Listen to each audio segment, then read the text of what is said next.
Okay, we are getting started. Okay, anyone remember what we learned last week? What was the main topic last week?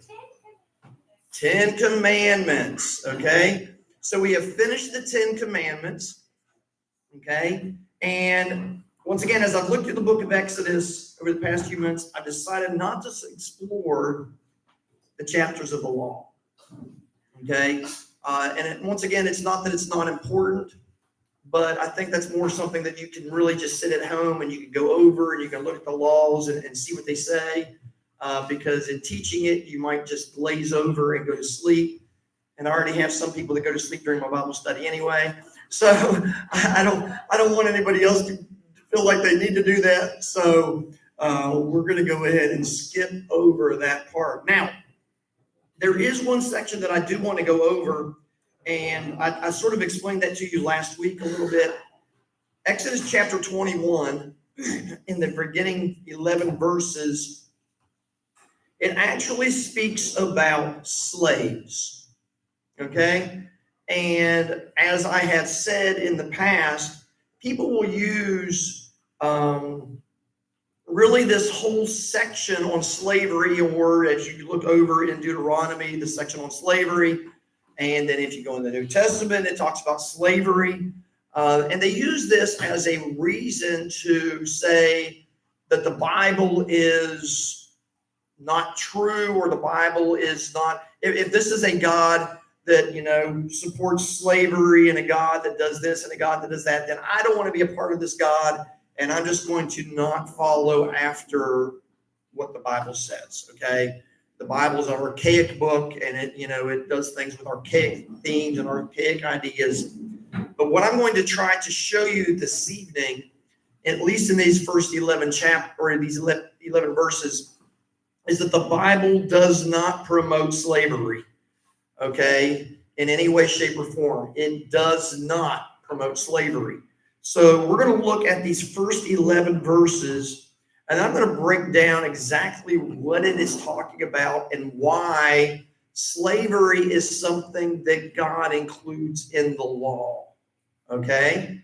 Once again, it's not that he includes the act of slavery into the law, but he does give grounds for why slavery,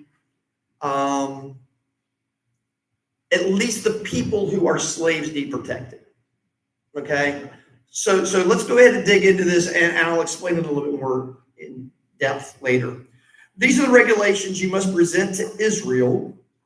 If you buy a Hebrew slave, he must serve no more than 6 years. Set him free in the 7th year, and he will owe you nothing for his freedom. If he was single when he became your slave, he shall leave single. But if he was married before he became a slave, then he must, or his wife must be freed with him. If his master gave him a wife while he was a slave, and they had sons and daughters, then only the man will be free in the 7th year, but his wife and children will still belong to his master. But the slave may declare, I love my master, my wife, and my children. I don't want to go free. And if he does this, his master must present him before God. That his master must take him to the door of the doorpost and publicly pierce his ear with an awl. After that, the slave will serve his master for life.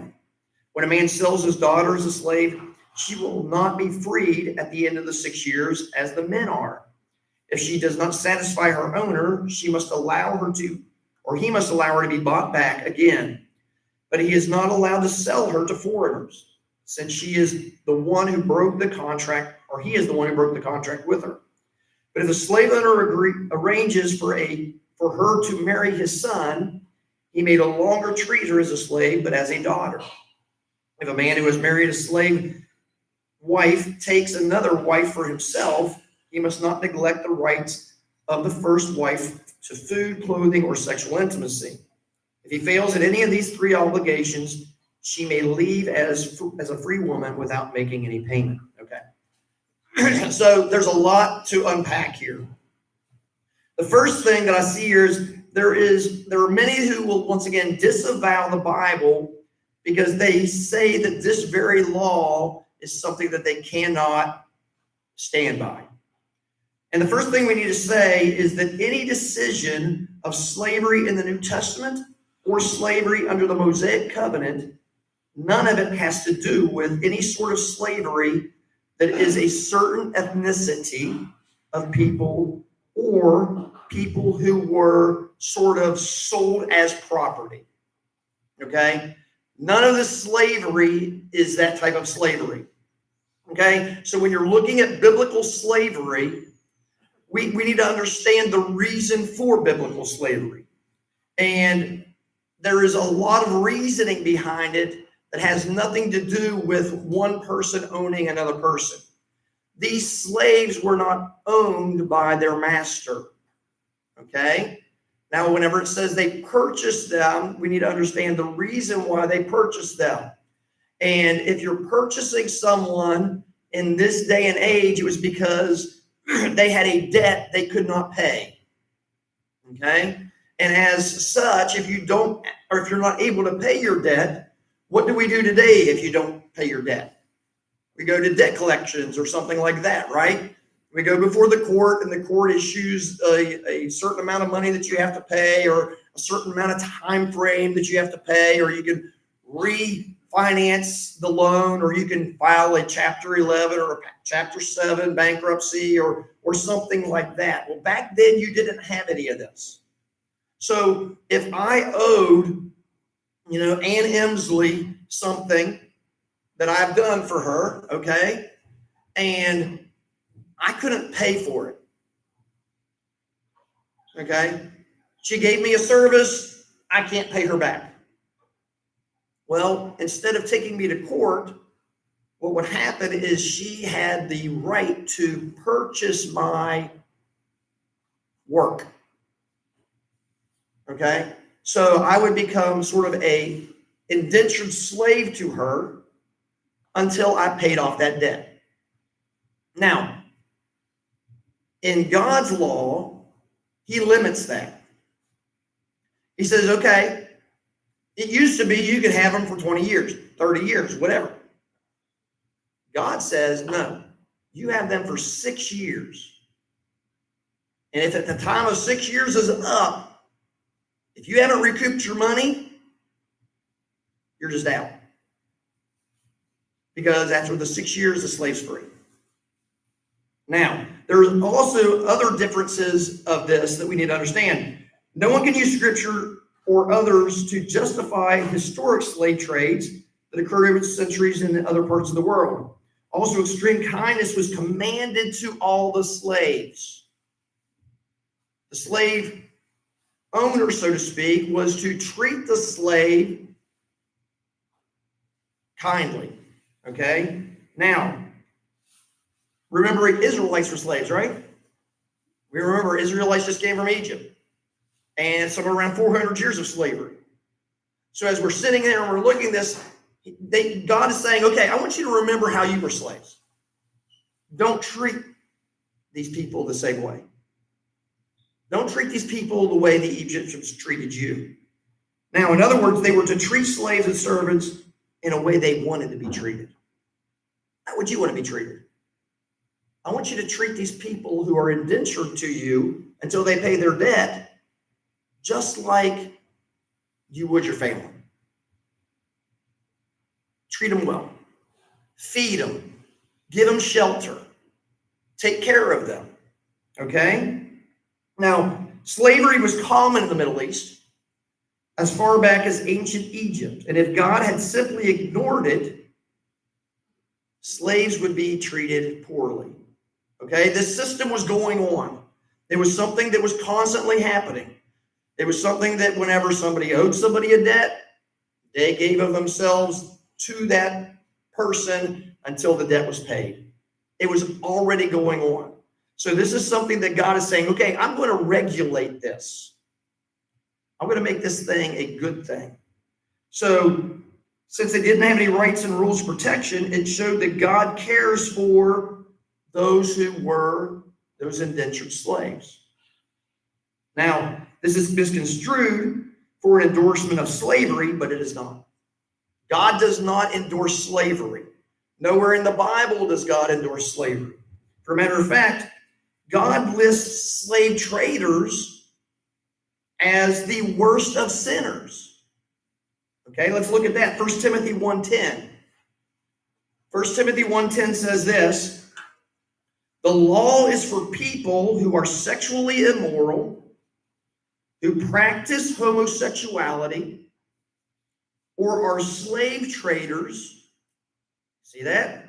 Liars, promise breakers, or do anything that contradicts the whole teaching that comes from this glorious good news entrusted to me by our blessed God. Okay, so God's word lumps slave trading with homosexuality, sexual immorality, liars, promise breakers, and anything that contradicts the word of God.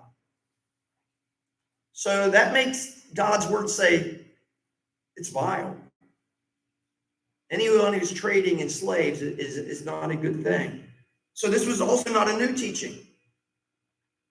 Moses despised slavery, right? Moses wanted to free his people. Moses wanted to free his people the wrong way at the beginning, and then God said, okay, this is the way you can free your people. So in light of such rules, slaves and servants in Israel's culture really came about by their own actions. I purchased something and I couldn't pay for it. Or I used a service and I couldn't pay for it. So as such, I've got to give myself to whatever until that debt is paid. Now, once again, you could be released in 2 years if it was a small debt.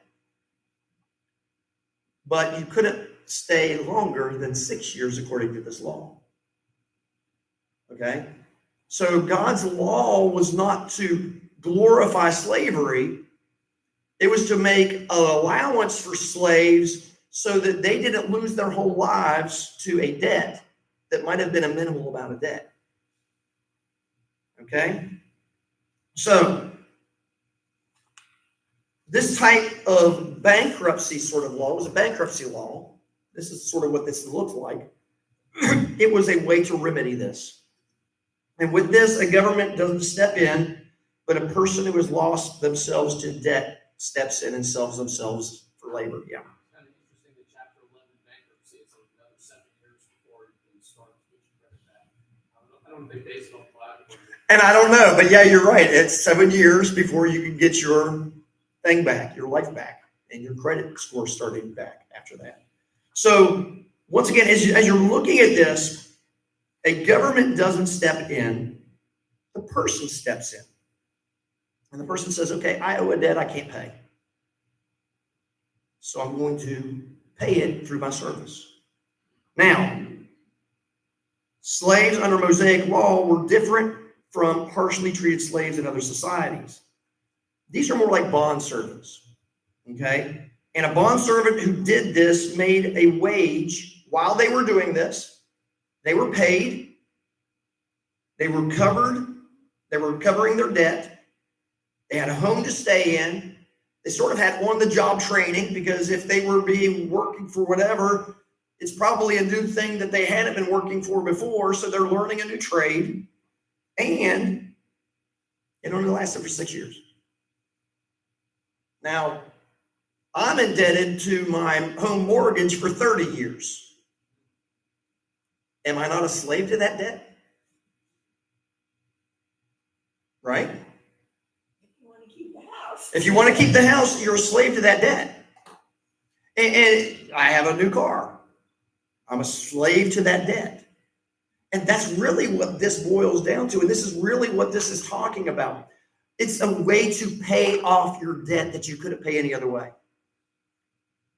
You know, if I could have paid $230,000 for my house out of my pocket, I wouldn't be a slave to the bank. But as such, my $230,000 mortgage is going to become a $500 and something thousand mortgage by the time it's all paid. That's definitely a slave to debt, right? So that's really what this is talking about. So the Bible recognizes that slavery is a reality in a sin-cursed world, for one, and doesn't ignore it, but instead gives regulations for good treatment from both masters and servants, and reveals that they are both equal under Christ. Remember, the Bible says there are no longer free nor slave. Okay? And that's what this is all about. And that's what it's always been about. Once again, the Old Testament lines up with the New Testament and vice versa.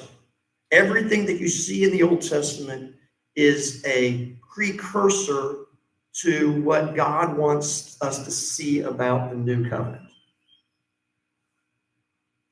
Now, a master might provide a wife for the slave, right? Now, in this case, the wife and children would not go out with the slave. Once again, women didn't have the same rights back then as they do today. And also, a woman would have been a slave on her own. Or it would have been the daughter of the person who had her as a slave. Okay, so she married this woman who was a daughter of the person who was the slave owner, so to speak. Then the daughter stays with the husband or with the father. Well, that means that the husband can't just take off with the wife at that point. He has to stay with the wife and children. Now, the only two reasonable choices for this to happen would be to get to the place where I'm going to refuse to marry somebody, because this is something that they knew going in at this point. Right? This is in the law. If you marry the slave owner's daughter, you can't leave with the slave owner's daughter. If he gives you a woman to marry and you have children, you can't take the children with you when you leave. So when you get there, you have to put in your mind, okay, am I going to choose to marry somebody that he's offering me and have to stay here permanently? Or am I going to wait 6 years until I'm free and then see if I can marry? Because if I'm free and then I'm married, I don't have that same problem. You don't have a problem, all right. But once again, it's based on what happens while you're under that ownership of the person you're working for. Because that's really what it was. It's a work agreement. So your work agreement is, if I give you my daughter, you can't take off with her. Now, once again, after you're free, that it's a whole different story. Maybe during that time you fell in love with her. Maybe that time she falls in love with you and you want to have a marriage later on. Well, you have the right to say, no, I don't want to be married at this point. And then you don't have to worry about leaving the owner. Now, once again, you might decide, hey, I think that the owner is a great guy. He treats me well. He gives me a nice house to live in. He feeds me well. He gives me a good wage. I can't do much better than this. I think I'll just stay. And a lot of times they did. They just stayed because they figure, man, I don't have to worry about a job. I've already got one. It's guaranteed. I don't have to worry about where I'm going to live. I don't have to worry about anything. It's here. It's taken care of. So once again, by stating the rules ahead of time, God makes sure that all of these people and their masters were both protected and they could make informed decisions. So now, that is the male side. Now let's look at the female side. Selling a daughter was only an absolute last resort. Okay? A person who was faithful to his family and loved his children and treated them rightly was taught in other scriptures would never do this unless they had no other choice. In other words, if you're sitting in a situation where I owe $100,000, okay, and I physically cannot do the work that is required of the 6 years, I can offer my daughter to the owner, and the owner at that point could offer to take the daughter and offer her as a future spouse for maybe their sons. Okay? Now, everything back then was an arranged marriage. For a matter of fact, if you look back through time, arranged marriages didn't stop until like 300 years ago.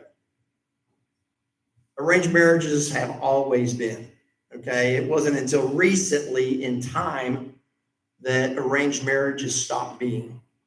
There are even some cultures today that still do arranged marriages. Okay, if you go to some African countries, there's still arranged marriages. If you go to some Islamic countries, there's still arranged marriages. So it's not something that's even gone away. This is another form of arranged marriage. Okay, so you owe a debt and you make a deal with the owner that you owe the money to. Instead of taking me, take my daughter and promise that she will be taken care of.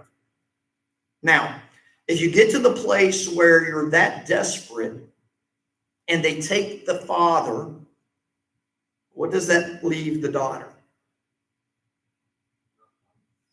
Homeless, right? So the alternative is to give yourself, and the daughter is left homeless because women didn't have any rights in that society. So if you're going out and trying to find a job, and especially whenever you're talking about, this is talking about young ladies. So, 12 years old or so.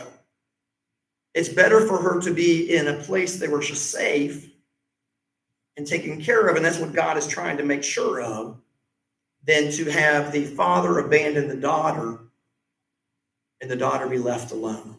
Or even with the mother who also can't get a job and take care of her. Okay? So that's sort of why this is here. So she would possibly end like a slave anyway, but this time without the protections afforded her that is taught in these verses. So a man would probably only get into the situation if he had great debt, or maybe even if he had sinned greatly.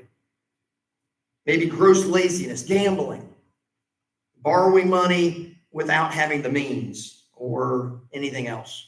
Okay? There's a lot of times that sin leads to big holes that are hard to climb out of with good intentions. And sometimes a person is so deep in, there is not a good way out, and you have to choose the lesser of two evils. And that sort of seems to be what this is.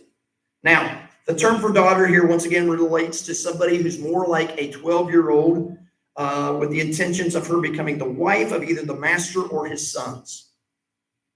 And once again, in that culture, a 40-year-old could marry a 12-year-old. Okay? I know that we look at that in today's society and it just blows our minds. But that was the reality back then. Okay? And when we look at even Mary, the mother of Jesus, she was probably 14 or so years old whenever she gave birth to Jesus. So it's not something that's out of the norm of that society. Now, once again, in this regard, it's similar to paying a dowry for father and parents of a daughter before marrying them. That's sort of what this was. It was saying, okay, I agree to allow her to go there if you agree to allow her to be presented as one of your sons or your bride. Okay? Now, this is not done nowadays in the United States, but once again, it is done in other cultures. For a matter of fact, somebody will say, I'll give you 30 sheep and 20 goats and, 2 acres of land if you give me your daughter as a hand in marriage. And that's what they do. Okay. So the term daughter is something that we look at and we say, okay, I would never do that with my daughter. But once again, that was culturally acceptable back then. And it was something that it was just another arranged marriage. And the girl was going to be arranged married anyway. They didn't go out and they didn't fall in love and they didn't just choose their husbands. The fathers in the community, we look at each other and say, okay, Marissa, you're going to marry Garrett. You may not like it, but that's who you're going to marry. Okay? And that's the way it was. You didn't have anything to say about it. That's who you married. Okay? So as we're looking at this, the purpose here seems to show respect for the parents as a payback system and also a way to still take care of the child in a way that she's promised future wealth and respect and attention and child raising and everything else, okay? So the females sold to be slaves were not to go free after 6 years because, once again, they were supposed to be something that we're going to end up getting married, or my sons are going to end up marrying you, or something like that. So there are possibly two reasons for this. First, at the time, ladies on their own would not, or would have a very tough time taking care of themselves. And second, and more importantly, it's intended to be a wife. So you can't release your wife after 6 years. A marriage is supposed to be one woman, one man for one lifetime. Even in the beginning, right? Adam and Eve, one man, one woman, one lifetime. So if after purchasing the daughter in the interim, before she grows up old enough to marry the master, they discover some character problem. Okay, maybe he's got her there for 5 years or so, and all of a sudden he looks at her and says, that woman just cannot cook. I'm not going to marry a woman that can't cook. Okay? I married a woman who couldn't cook. Now, she learned to cook over the years, but I married a woman who couldn't cook. So, inasmuch, he could sit there and say, okay, she can't cook, she doesn't clean, and I don't want to marry her. Okay? At that point, she has to be offered back to be redeemed. What does that remind you of? Naomi and Ruth, right? So, once again, we're sitting here in the same type of a mindset. If the master didn't want to purchase Ruth, the one who had the ties to Ruth, the first in line for Ruth, then somebody else could redeem her. Well, it's the same thing here. She could not be sold as a slave at this point, okay? She's already done her due. She can stay there till the 6 years is up, and then she has to be released. So she goes back to the family, possibly, and the family would have to redeem her. Or somebody in the community might say, hey, I would like to redeem her. But she cannot be sold again, and I would assume it's sort of like that relative thing with Ruth. It would start with the closest relative, and then it would move outward from that. So the latter part of verse 8 refers to a man's unfairness to her. And this shows that he has obligations to her to just protect her, not just for himself. This is not a one-way agreement, okay, where he gets the woman and he can do whatever he wants. That's not what this is about. For a matter of fact, he has the obligation to marry her or marry his sons to her. And this is the basis of the agreement. If whatever reason he doesn't want to go through with it, he must allow redemption. This very verse is important in protecting the rights of the deal. It's sort of like a covenant agreement. I agree that if I bring her here, I'm either going to marry her, have my children marry her, or I'm going to release her after 6 years. Because once again, the debt is paid after 6 years, one way or the other. So you can't hold on to the debt any longer than that. So if he marries anyone else, and it talks about that, and he's married to her, which once again, polygamy is also Not something that the Bible agrees with, but he's making allowance for this because there's already those situations going on. Okay, there's already polygamy going on. Now, he must continue to provide for her, including food, clothing, and marriage rights. Which means, I'd say, he's got to still provide her with children. Okay? So that's, if he doesn't fulfill these obligations, she is free. So if they even marry, and she doesn't get provided, she's free. Now, in summary, the Bible does not encourage slavery. Okay? But in that culture, this type of slavery was normal. There was no other choice. This was the way that they dealt with situations of finance that they couldn't resolve any other way. So the Bible and the law regulates it to protect the rights of the slave so that they were not mistreated. So this regulation by no means says that God validates slavery at all. For a matter of fact, we saw it in 1 Timothy. God does not agree with slavery. He thinks it's a horrible thing. Nor does it say that what a society has done over centuries in the name of Scripture can be backed up. Okay? Slavery is wrong in every imaginable way. And the Bible does not condone it in any way, shape, or form. Any questions or comments on Exodus 21, 1 through 11? Once again, the only reason I brought that up is because I have been bombarded over the last few weeks with questions about, well, doesn't the Bible promote slavery? No, it does not. So I just wanted to answer that for our group at least, so that I can actually maybe have you guys go to them and say, no, that's not what it says. The Bible does not say that it promotes slavery in any way, shape, or form. Okay, so now we are to Exodus 24. We're going to jump to Exodus 24. And once again, the reason I'm doing this is because there's a lot of law in here, and I just don't want you guys to get completely inundated with trying to figure out the law and what the whole purpose of the law was.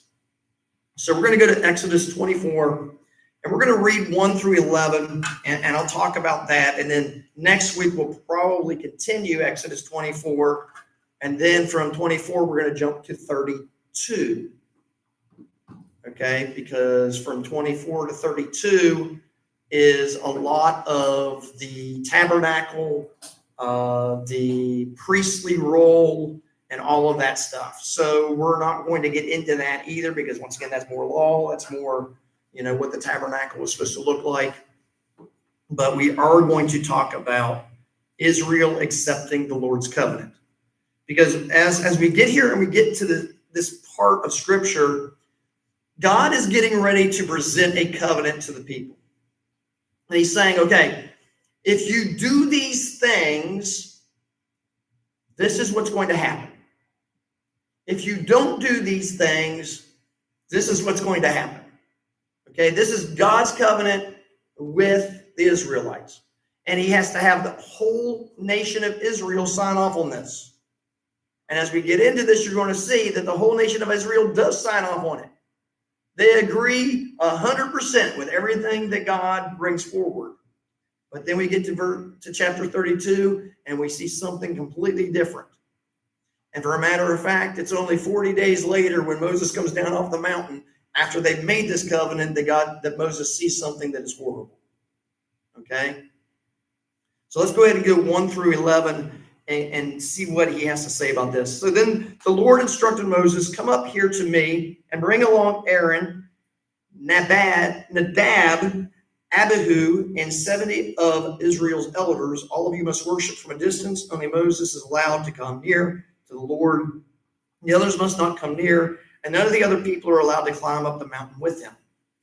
Then Moses went down to the people and repeated all the instructions and regulations of the Lord had given him. All the people answered with one voice, we will do any everything the Lord has commanded. Okay, you got to see that. We will do everything the Lord has commanded. Then Moses carefully wrote down all the Lord's instructions. Early the next morning, Moses got up and built an altar at the foot of the mountain. He also set up 12 pillars, one for each of the 12 tribes of Israel. Then he sent some of the young Israelite men to present burnt offerings and to sacrifice bulls as peace offerings to the Lord. Moses drained half the blood from these animals into basins, and the other half he splattered against the altar. Then he took the book of the covenant and read it aloud to the people. Again, they all responded, "We will do everything the Lord has commanded. We will obey." Then Moses took the blood from the basins and splattered it all over the people, declaring, "Look, this blood confirms the covenant the Lord has made with you in giving you these instructions." Then Moses, Aaron, Nadab, Abihu, and the 70 elders of Israel climbed up the mountain. There they saw the God of Israel. Under his feet there seemed to be a surface of brilliant blue lazuli, as clear as the sky itself. And though these nobles of Israel gazed upon God, he did not destroy them. In fact, they ate a covenant meal, eating and drinking in his presence. Okay. Covenants, as illustrated in the book of Genesis, as well from other secular sources, had several common elements. There was usually promises of commitments which were made to which the parties bound themselves. There are often sacrifices made, followed by a meal, which partook of some of the sacrifice.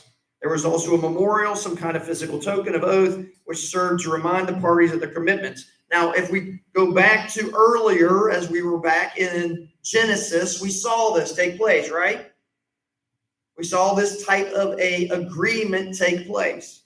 So as we're sitting here and we're looking at this, this is not something that is new. The Israelites knew what this was all about because they did covenants all the time. That was an agreement between a group of people, and they would do it as a covenant, and they would have a meal, and they would celebrate, and they would do all of these things. So this is not something that is new. This is something that they understood completely, and they are agreeing to the covenant. Whatever God has for us, we're going to do it. We don't have to question it. You don't have to question us. We're going to do it. Okay? We're going to do it 100%. We will obey. So most of these elements are found in ratification of the covenant.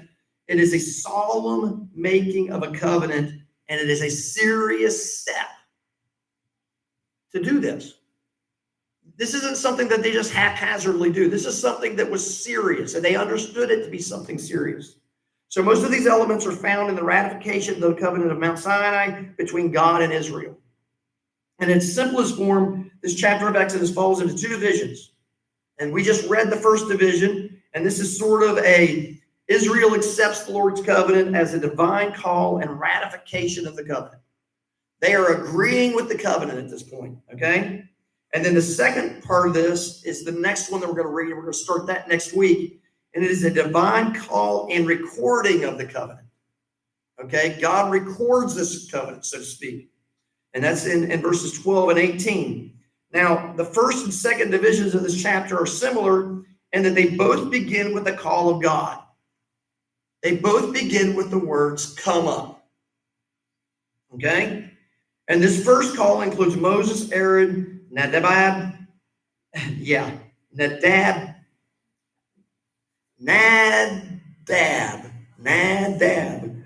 Why I can't ever get that? Yeah, that's it. Thank you. But yeah, and Abihu. But once again, I can't say that word for some reason tonight. And 70 of the elders of Israel. And the second call is for Moses alone. Both divisions end similarly as well. And the first division ends with a description of the revelation of God as seen by the elders. So the last division ends with a description of the revelation of God as seen by the Israelites in the camp. So let's begin with this first one. God calls the elders to come up here. Okay? So all of the elders in the camp, they come up to God. Now, we need to see that first it clearly distinguishes God from the Israelites in whom he is making this covenant. Some covenants are made between equals. We saw that in Genesis. Okay? This covenant is not made between equals. This covenant is made between someone greater and someone lesser. Now, Isaac and Abimelech, they were equals. This is not equals, okay? Other types of covenants that have been coming across are far from equal. God clearly distinguishes himself in this one, though, as the people are his subjects in three ways. One, he initiates the covenant. He's the one who brings it to them. Okay? He brought them out of Egypt. He declared the covenant. He invited the 70 elders to come up. He told the other people they couldn't touch the mountain. Right? Don't come anywhere near the mountain, or you'll surely die. Now he allows the elders to come up on the mountain. They go up partially. They come up part of the way, okay? Once again, God invited the 70 elders to come and worship him. Worship is not practiced among equals, is it? We worship someone who is greater. So God is the one who's greater. They come to worship. Now, God invited the elders to worship him from a distance, though. Okay? Allowing only Moses to come near him. While the leaders of Israel had to keep their distance, the nation as a whole had to remain even further removed, because the God who is superior is the one who is creating the covenant. It has to be done his way. The covenant has to meet his standards. We can't add to his covenant. We can't look at God and say, okay, God, I want it to be just like you say, but I want to add this. We can't do that with God. God's covenant is God's covenant. God's new covenant, guess what? That's God's covenant too. We can't come to God in the new covenant. We can't approach God in the new covenant without doing it God's way. Right? So once again, see how that crosses over? The old covenant, the new covenant, they're both the same. It's God's covenant both times, and as such, it has to be done God's way. So, God is the one who is superior. He is the one who institutes it. There's not only a distinction drawn between the Israelites and God, but also a distinction made between Israelites. Furthest removed is the nation as a whole. Back at the base camp. Barriers had been constructed. We already talked about that. These are the same distinctions that are parallel to the tabernacle. Do you remember the tabernacle? You have different divisions of the tabernacle. You have the outer court, right, where everybody can gather. You have the inner court, where only the priest can gather. And then you have the Holy of Holies, where who could gather? Just the high priest, right? And that's only one time a year, right? So as we're sitting here and we're looking at this, this is sort of a laying out of the eventual temple, and where they're going to have to understand that there is a distance that the people have to keep from God, or they will surely die. Okay? So once again, these are the same distinctions that are parallel with the tabernacle, and the response to this divine invitation is recorded in verses 3 and 8, where we see Moses taking the initiative to make preparations for worship. God invites them to worship. Moses prepares for worship. It should be clear from the context that Moses understood that the covenant which God was making with Israel needed to be ratified by the nation. It wasn't just something that Moses had to do. Moses wasn't the one who could agree with this. It had to be the whole people, all of them. It also seems apparent that the leaders were representatives who acted on behalf of the entire nation. So they come more of the way up. So the 70 are more representation of the people down below. And there seems to be that the leaders of the nation who would also teach, interpret, and apply the law. The law that God was about to give, these people were going to be privy to teach this law to the people. These 70. Okay? Now, twice in these verses, the Israelites have verbally committed themselves. We just talked about that. I said I stopped it. I slowed it down, right? They have verbally committed. Yes, we will obey. It is not enough that they have said virtually the same words before in chapter 19. They said it even earlier in chapter 19. There has been great care taken to communicate the covenant to them over and over and over, and ask them every time, are you going to agree to the covenant? Oh yeah, we're going to go agree. We're all in favor of this thing. You write it up. We're all in favor of this. We're going to do what you say. We're going to go where you say to go. We're going to, be what you want us to be. And once again, God spoke verbally at the hearing of the Israelites. We remember that, right? God shouted from the mountaintop, and they all heard it. Moses told the contents of the book of the covenant to the Israelites, which the people committed to keep. Then Moses put the book of the covenant into writing.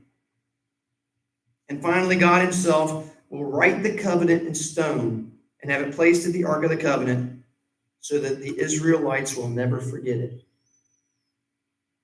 The commitment which the nation of Israel makes here in chapter 24 is based on a clear understanding that the Israelites are supposed to have. They have been told, they have been told, they have been told, they have agreed, they have agreed, they have agreed. And since the Israelites have verbally ratified this covenant, Moses now carries out the ratification process with this meal. Symbolically, Moses offered covenant sacrifices. These are not sin offerings, okay? These are a covenant sacrifice, making an altar out of 12 pillars to represent the 12 tribes. The blood of the sacrifices is sprinkled upon the altar and then upon the people, linking the people to the covenant. And they understood this. And Israel has now ratified the covenant which God gave through Moses. And the covenant meal is eaten by the Israelites in the presence of God. And the final act of ratification is finished. And as God has summoned them in verses 1 and 2, now Moses, Aaron, Nadab, Abihu, and the 70 elders went up to the holy mountain. Here we are told they saw the God of Israel. And yet he did not destroy them. In the light of the way the covenants were made, it's not unusual to find the leaders of the nation of Israel eating the covenant meal with the presence of God. For both parties were present at the covenant meal. What is unusual is that they saw God and they didn't die. All 70 of these men, all of the other leaders, they saw God and they didn't die. In the light of the way the covenants were made, it's unusual to really find the nation of Israel eating a covenant meal in the presence of God without perishing. But what precisely did the Israelites see? What did they see? Remember what they saw as I read it? It says, in 9 it says, under his feet is something like a pavement made of sapphire clear, Okay. as the sky itself, but God did not raise his hand against these leaders of Israel that saw God, and they ate and drank. Okay. So what they saw was the feet of God and basically the tile floor of God.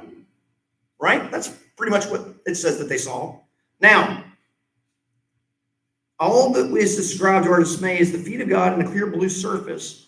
Why does our text describe only the feet of God and nothing else? God was there, right? They saw the feet of God. God had to be there. Why do we think that they didn't see anything else?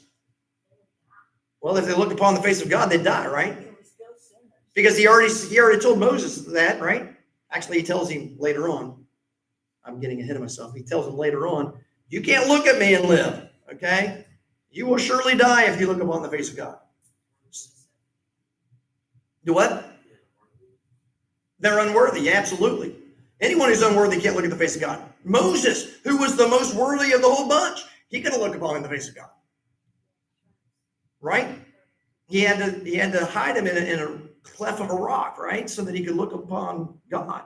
And just all he saw was the shining of God, the radiance of God. Okay? So as we're sitting here and we're looking at this, one might think that this is all one would have seen, since most of us had such visions of God, would have probably fallen before our face whenever we saw God. And you would have had to have just seen his feet, because that's all you would have seen. But that's not really, I believe, what this is. What this is I believe it is a parallel and a confirmation of a future promise that Ezekiel sees, and that we also find in Revelation chapter 1, verse 17.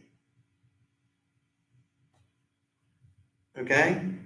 There are two texts which describe God's throne the exact same way, parallel to this story in Exodus chapter 24. And we must understand that the revelation of God in each of these three passages is similar, but that God is progressively more closely and more intimately revealed as time goes on.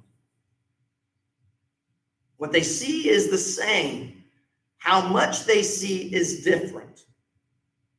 As no, there were, you had the 24 elders, you had all kinds of stuff before the throne, but what John sees is more than what Moses and the 70 saw. Okay? As time goes, even Ezekiel sees more than what Moses and the 70 see. Okay? Once again, getting closer to the new covenant and then in the new covenant. So we need to understand that in each of these, the two other texts are described as the throne of heaven, which are parallel to the description of God. We must also understand that the revelation of God in each of these passages is similar. I believe that the elders of Israel saw God enthroned high above them from under the crystal floor, looking through it. Okay? They would have seen only the feet of God who was enthroned, since the throne would have obscured the rest of him. Now, since the floor was clear crystal, they could see God above them through the floor, and with the throne sitting on the floor and God on the throne. Ezekiel's vision describes God as enthroned on a crystal expanse above the heads of the four living creatures, but more of him is seen. And Ezekiel has been much closer and perhaps elevated to looking at the throne of God from a different angle. And John, on the other hand, sees God enthroned from heaven, so that his view of God is not restricted at all. Appropriately, those who behold God at later times see more of him. Right? So as we look at this, we've got to understand in the context, it is God being a sort of a leading up to the ultimate, to where now you see him in part, but then you will know him fully. Do we see that? And that's sort of what this is all playing out as. We see him in part. Even today, we still see him in part. We see him more than what we see, or that what the Israelites see him. But we don't see him fully, and we won't see him fully till we see him face to face. And so we're in that throne room.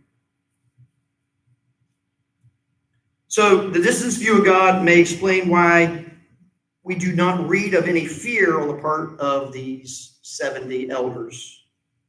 This also helps us to explain why Moses would later ask to see God as though he hadn't seen God, because he did, right? He just saw him. But he asked to see him because, okay, I've seen your feet. I want to see more of you. And it's a good thing to desire, but it wasn't a real good thing to find out. because it would have surely cost him his life. The later passages help us to fill in some of the missing details. Verses 1 through 11 inform us of the Mosaic covenant was ratified in much the same way that the other ancient treaties were. And the Mosaic covenant is now to be enforced.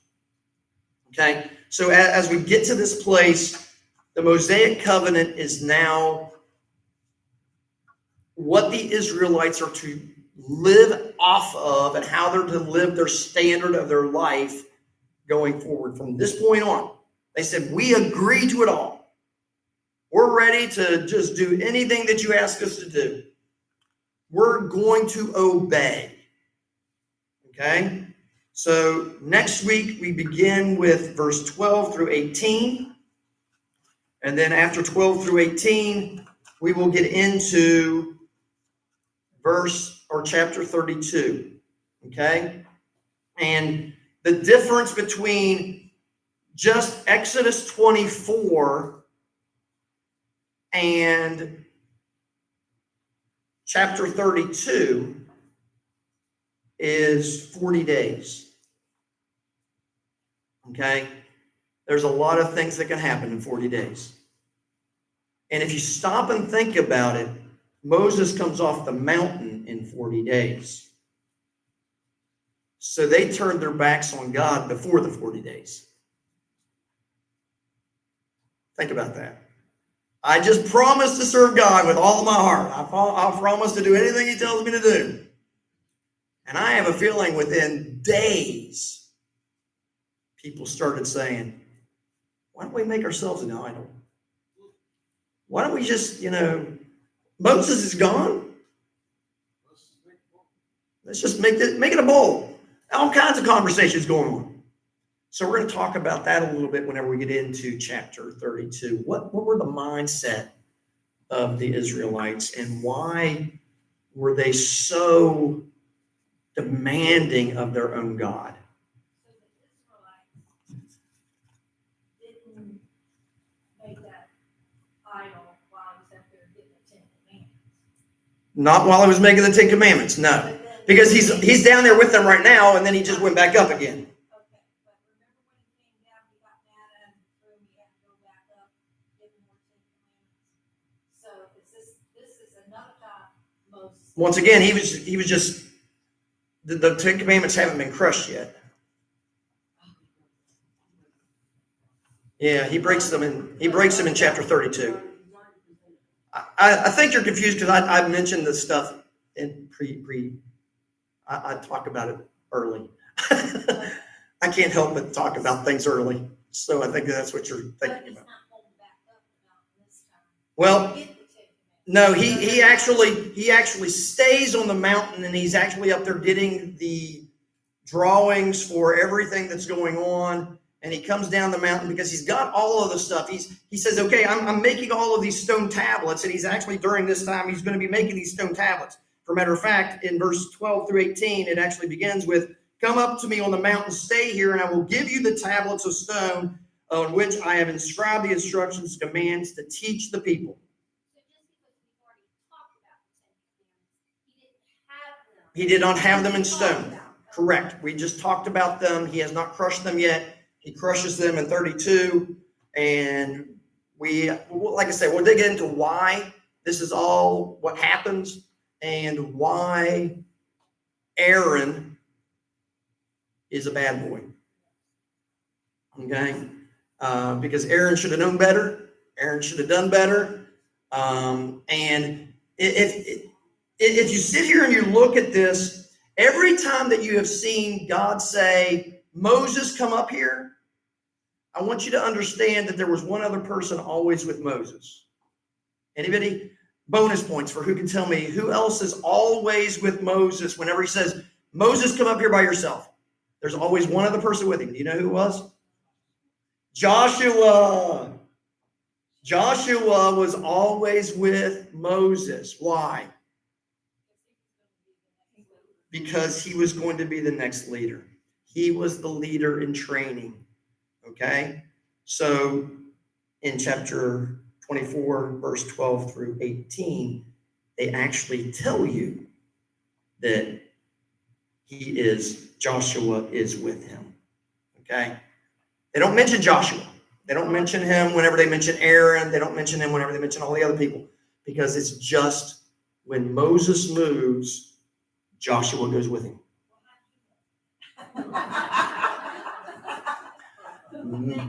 Many years of study. Many years of study. 32 years of study to be precise. So, yeah, like I say, I hope that you guys are getting a lot out of this. Like I say, I'm skipping a lot of stuff just because I want you to focus on the important stuff that really ties to the new covenant as well. Okay? Everyone good? Okay, let's dismiss for prayer.